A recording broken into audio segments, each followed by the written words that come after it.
Hey guys, it's Deb and I am standing in yet another one of my renovation projects, and I get a lot of questions about, when do you use 1/4 inch to go over walls, and we use it quite often, especially because we're in upstate New York. The inventory here is really old.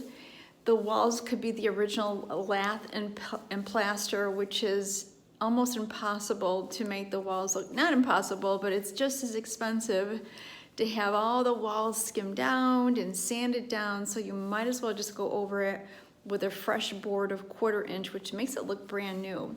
So I'm standing here in this room. I wanted to point out that we don't finish where the ceiling meets the wall in most of my renovations, and the reason we don't is we install crown molding next. This is kind of interesting. Just want to point this out too. We're going to keep this ceiling.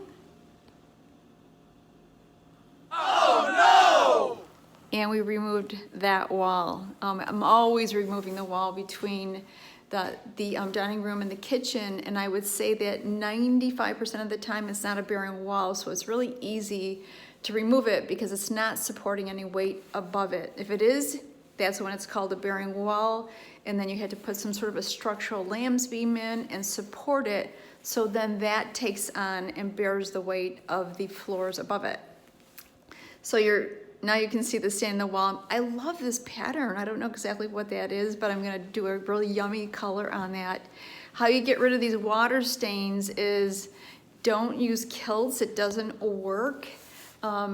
What really works on this is Bin's shellac, Bin's oil-based shellac, or an oil base, because it traps it in, and then you can paint over it and it won't bleed through. Because I thought kilts would work, especially because of what it says on the can, and it's never worked. It's always bled through. So anyway, thanks so much for following me. It's a Sunday. I'm here by myself. I kind of liking that. And bye for now.